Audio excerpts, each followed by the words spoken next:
ওম শান্তি। জীৱনটোত যে কিমান সমস্যা নহয় জানো। আজি পুৰস্কাৰ, কাইলৈ তিৰস্কাৰ, আজি অপবাদ, কাইলৈ সংবাদ, আজি সুখ, কাইলৈ দুখ। আজি কোনোবাই বিশ্বাসঘাতকতা কৰি আছে, কোনোবাই আকৌ চল চাই কঠীয়া পাৰিছে, কোনোবাই জানি বুজি যন্ত্ৰণা দি আছে, কোনোবাই নজনাকৈ দি আছে। এতিয়া কথা হ'ল, আপুনি সেইবিলাককে জানো জীৱনৰ অৰ্থ হিচাপে লৈ আহিছে? এটা প্ৰশ্ন কৰিবলগীয়া কথা। যেতিয়া আমাক সমস্যাৰে ঘেৰি ধৰে, আমি কেৱল সমস্যা কেন্দ্ৰিক হৈ থাকোঁ।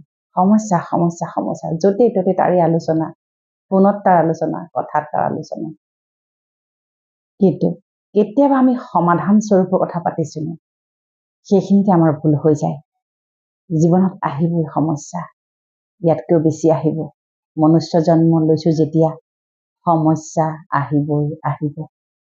পৰমাত্মাৰ মহাবাক্য, পৰিস্থিতি তোমাতকৈ ডাঙৰ নহয়। প্ৰতিটো পৰিস্থিতিক তুমি তোমাৰ নিয়ন্ত্ৰণলৈ আনিব পাৰা। যেনেকৈ পৰিস্থিতি নহওক। এতিয়া আপোনাৰ মনলৈ প্ৰশ্ন আহিব পাৰে, আপুনিনো কি জানিব মোৰ ঘৰৰ সমস্যা কি? বহুতে লিখেও, আপুনিনো কি জানিব সংসাৰৰ সমস্যা কি? এইখিনিতে মই স্পষ্টীকৰণ দিওঁ, আমিও সাংসাৰিক জীৱনত বান্ধ খাই আছো। সংসাৰ, সন্তান, সম্বন্ধ সকলোৱে আছে আমাৰ জীৱনতো।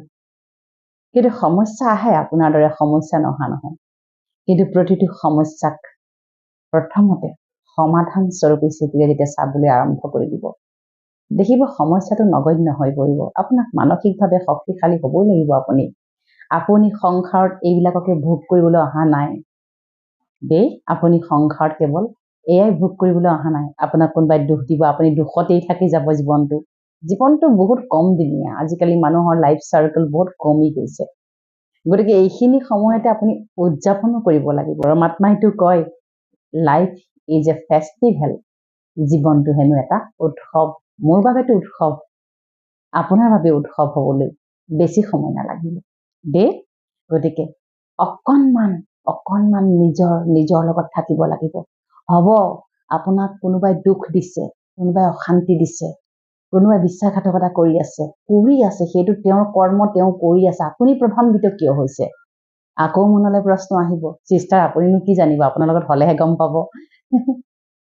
আমি যেতিয়া মনুষ্য জন্মলৈ যদি এই পৃথিৱীলৈ আহে, সি লাগিলে যিমানেই ডাঙৰ ঋষি মুনি যোনেই নহওক কিয়, যদি সাংসাৰিক জীৱনত থাকে, প্ৰতিজনে তেনেকুৱা ধৰণৰ সমস্যাৰ কিন্তু মুখামুখি হ'বই লাগিব। নাভাবিব যে আমি আধ্যাত্মিকতাত থকা সকলে বৰ সুখ শান্তিত বা এনেকেই আমাৰ জীৱনটো চাগৈ চলি গৈছে, আমি আনক পৰামৰ্শ দিছোঁ, উপদেশ দিছোঁ, নিজৰ জীৱনত বা কি ঘটি আছে দেই। নাভাবিব তেনেকে। জীৱন সকলোৰে বাবে একেই, পৰিস্থিতি সমস্যা সকলোৰে বাবে একেই। কিন্তু পৰমাত্মাই কয়, বহুত ডাঙৰ কথা এয়া আমাৰ জীৱনত প্ৰতিপলত আমি উপলব্ধি কৰোঁ যে প্ৰতিটো বেয়া পৰিস্থিতি আচলতে আপোনাক গুৰ মাৰি গংগাতহে পেলায়। মনত ৰাখিব, প্ৰতিটো বেয়া পৰিস্থিতিয়ে কিন্তু আপোনাক ক'ৰবাত নহয় ক'ৰবাত কল্যাণ কৰি থৈ যায়। এগৰাকী ৰিচেণ্টলি চিষ্টাৰে মোক তেওঁৰ মনৰ অনুভৱ প্ৰকাশ কৰি কৈছিল, চিষ্টাৰ মই তেখেতে খুব বিশ্বাসঘাতকতাৰ বলি হৈছিল। তেখেতৰ স্বামীৰ দ্বাৰা তেওঁ প্ৰতাৰিত হৈছিল। বিভিন্ন ধৰণৰ এটা সাংঘাতিক ডিপ্ৰেশ্যনৰ 4th লেভেলত তেখেত আছিল। আৰু যেতিয়া আমাৰ স্পৰ্শলৈ আহিলে, ব্ৰহ্মকুমাৰীজত গৈ যেতিয়া ৰাজযোগৰ প্ৰশিক্ষণ ল'লে, তেওঁ ইমান ভালকে তেওঁ নিজকে উদ্ধাৰ কৰিলে। আচলতে আমি যে ৰেস্কিউ কৰা বুলি কওঁ, কোনোবা বানপানীত ককবকাই মৰি আছে তাক ৰেস্কিউ কৰে, যিটো উদ্ধাৰ অভিযান চলায়, ঠিক তেনেকুৱা ধৰণৰ জীৱনৰ পৰা তেওঁক উদ্ধাৰ কৰা হ'ল। দৈনিক মেডিটেশ্যন সংকল্পৰে তেওঁ জীৱন আৰম্ভণি কৰিলে।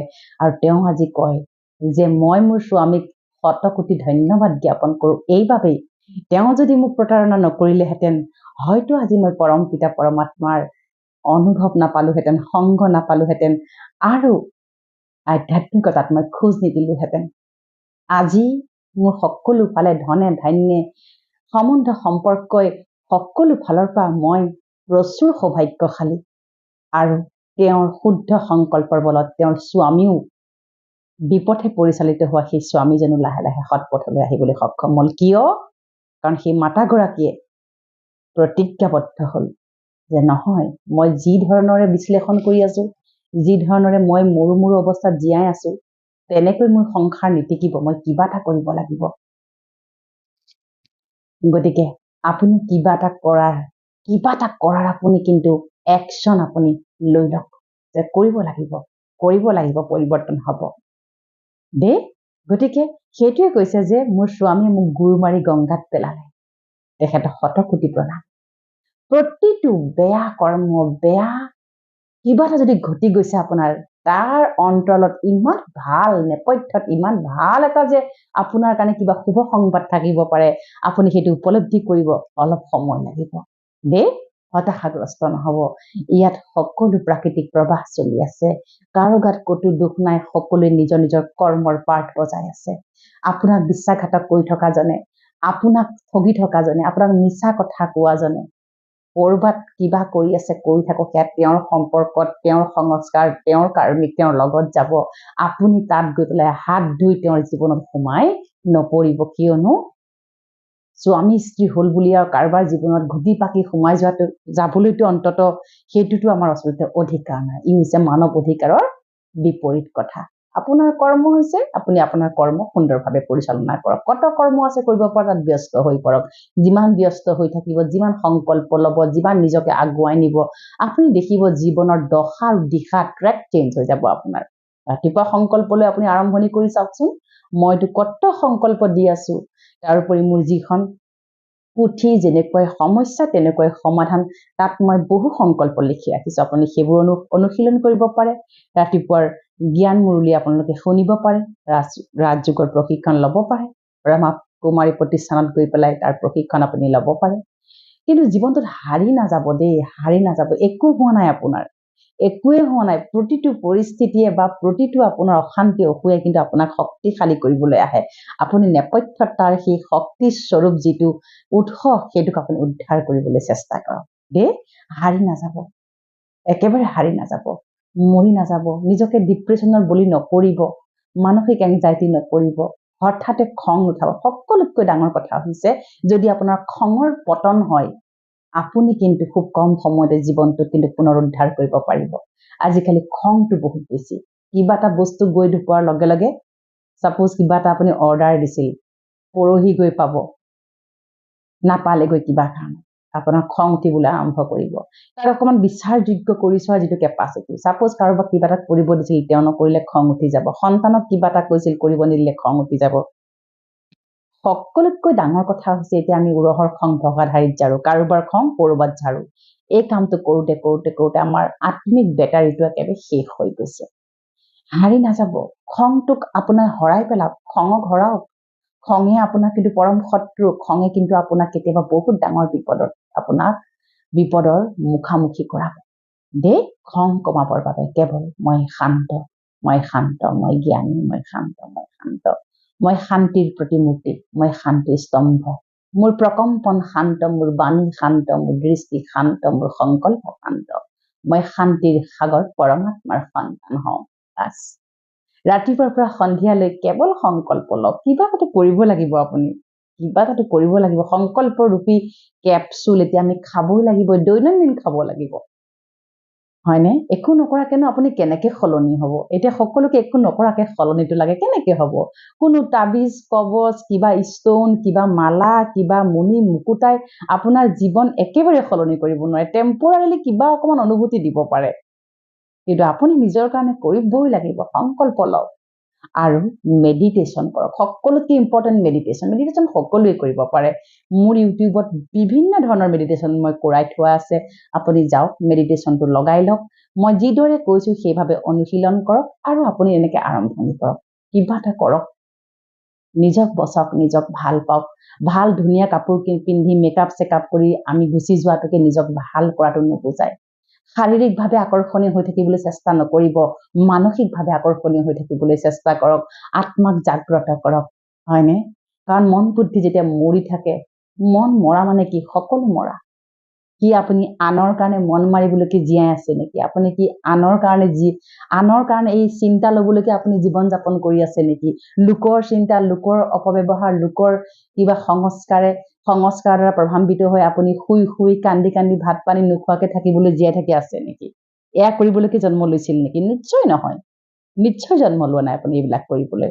নিজতকৈ কাকো বেছি গুৰুত্ব নিদিব, নিজক ভাল পাওক, নিজক ভাল পাওক। সি লাগিলে আপোনাৰ যিমানেই একদম ক্লোজ নহওক কিয়, পৰমাত্মাৰ মহাবাক্য, তুমি যিমান নিজক প্ৰেম কৰিবা, তুমি আনৰ প্ৰেমৰ কাৰণে হাবুডুবু খাবই নালাগে।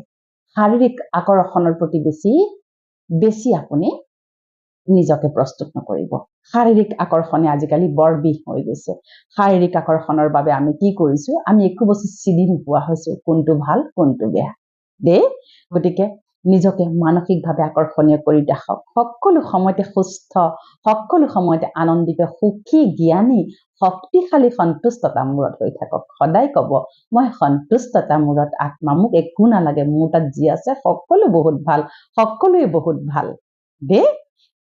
গতিকে আত্মিক শক্তি যেতিয়া জাগ্ৰত হব, লোকৰ শক্তি, লোকৰ সহযোগ, লোকৰ সহানুভূতি, লোকৰ আশ্ৰয় আমাক প্ৰয়োজন নাথাকে দেই। আপুনি অকলশৰে আহিছে, অকলশৰে জীৱন লৈছে, অকলশৰে আপুনি জন্ম লৈছে, অকলশৰে ইয়াৰ পৰা আপুনি যাব লাগিব। যোৱাৰ পৰলৈকে যাতে আপুনি সুখ শান্তি আনন্দ প্ৰাচুৰ্য যেন এই পৃথিৱীৰ পৰা যাব পাৰে, তাৰ প্ৰতি আপুনি এতিয়াৰ পৰা প্ৰস্তুতি চলাব লাগিব।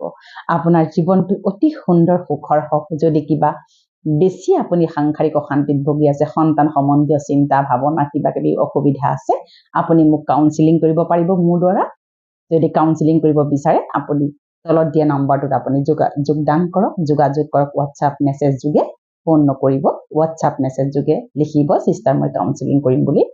আৰু এই কাউন্সিলিং নিশ্চয়কৈ কোনো ধৰণৰ ফ্ৰী নহয়, ইয়াত এটা ক্ষুদ্ৰ মাননি লোৱা যায়। তাৰ লগতে মেডিটেশ্যনৰ ক্লাছো ৰেগুলাৰ দিয়া যায়। গতিকে আপোনালোকে অনতিপলমে যদি তেনেকুৱা ধৰণৰ অসুবিধা আছে, আপুনি চৰ্ট আউট কৰিব পৰা নাই, আমাৰ লগত যোগাযোগ কৰক।